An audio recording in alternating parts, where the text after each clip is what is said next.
accounts, but yeah, I tried my best. If I had more time, maybe I would. And I would start not with showing how it works, but I try to explain my approach, how I did all this program.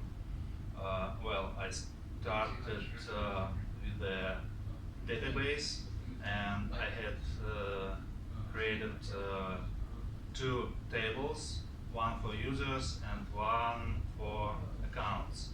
And I have actually a primary key in a user table and a foreign key in accounts table, which connected with the primary key user table user ID. And I have also with the thought to implement later multiply accounts and account ID in the accounts table. And I created a trigger in my table that works when a new user is created. And this trigger calls a function that the function in a database, SQL function that create a new user and automatically create a new account with 0 funds. So, and also on the SQL side, I implemented two functions, well, which I used to make a third function that validate a user that tried to get access to the database. So I did it all on the SQL side. Well, and my project in Java has usual packages that we did with Caroline here as an example, and I added a new package, the user API, where I put all my menus and interaction with the user. So in my main method, I have just callable statement to my main menu, what is static and don't need any instance to call it. And in my interaction layer, I have different menus like main menu that we see now on the screen, and also some switch statement that allows us to switch between options, and also method to validate a user with username and password, and retrieve user's data, because I came up with a problem when I validated a user, but I didn't have any data from these users to use it in my entire program.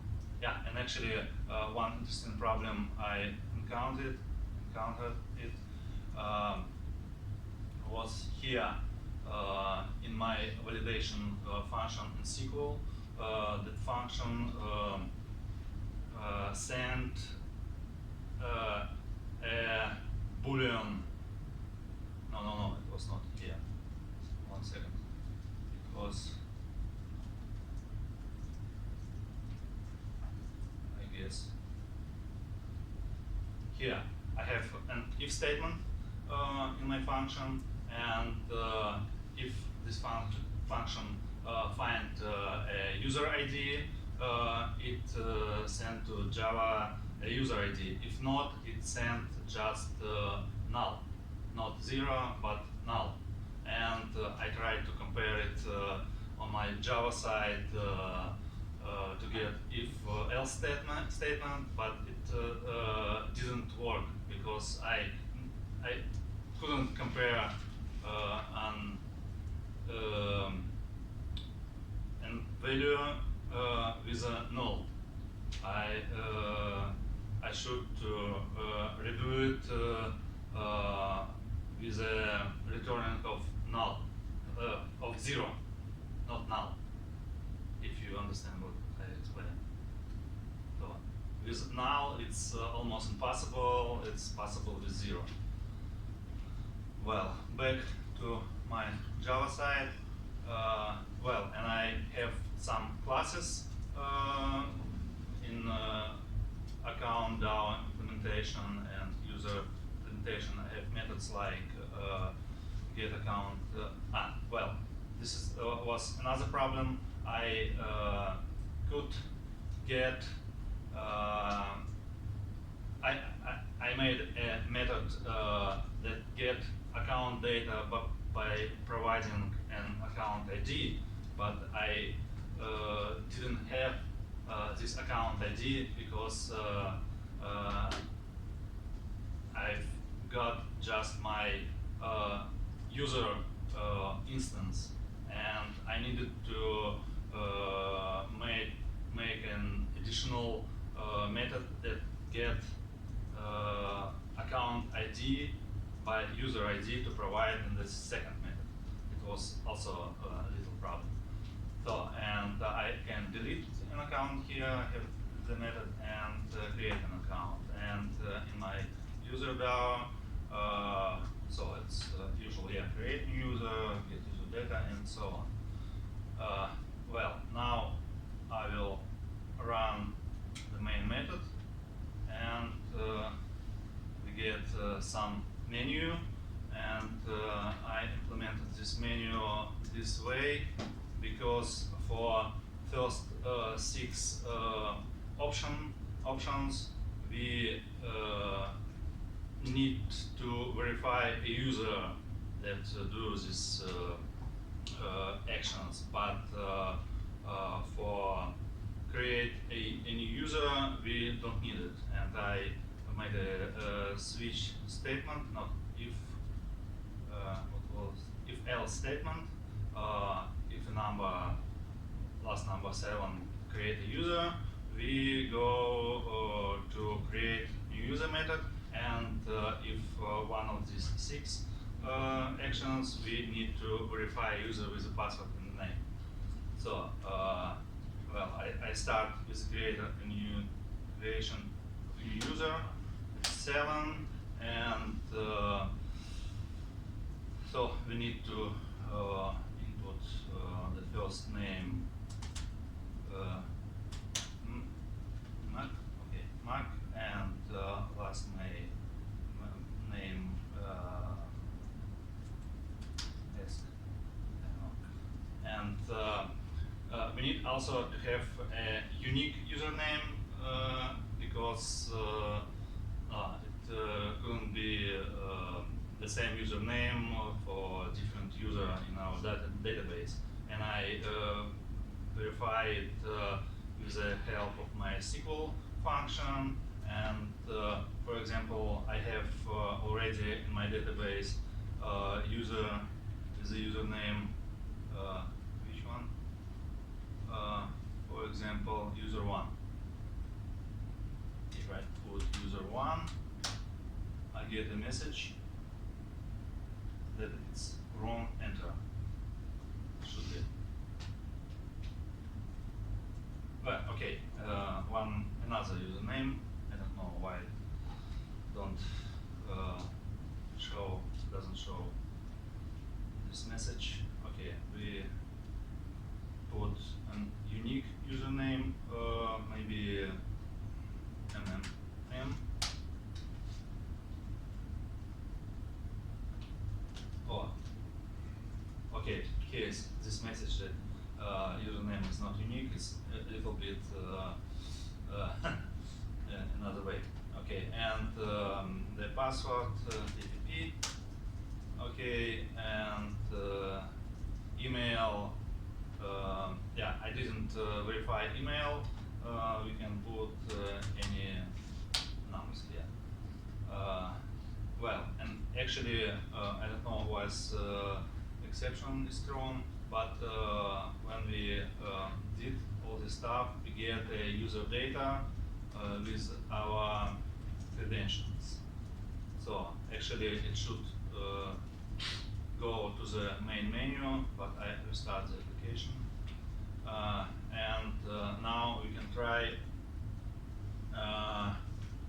we can check if our user appears. Yeah, here is Mike. And we also can check if an account appears. Yeah, here is an account for user ID 15. Is 15, and user ID and account ID iterates automatically. Will edit automatically. So back to my application. So if we want to check a balance, for example, I need to place a username. We can do it for an existing user 1. And the password, it was user 1 pass. And it's user ID. Sorry.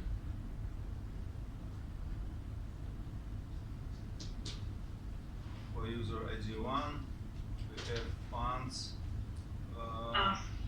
5025. Hi, George. Yeah. Sorry for interrupting.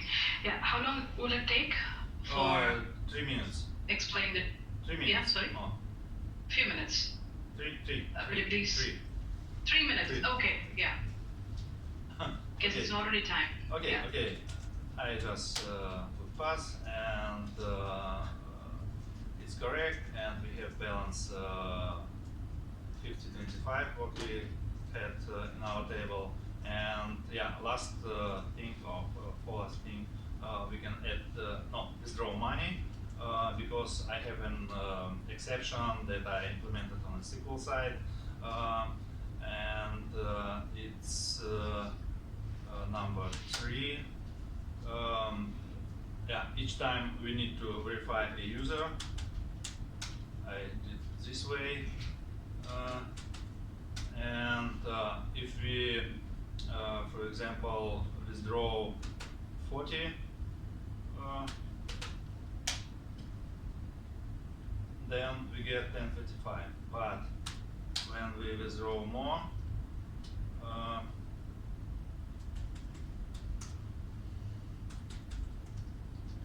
for example, 20, we get an warning and an exception. Warning that you try to exceed available funds, and then program throws exception, and we are already in our main menu. And the last one, I just delete an account. But to delete an account, I need to delete a user. But I implemented it both in one method. Then we can delete an account without deleting a user. It's number 5, and user. No, we delete user 1. User 1 pass.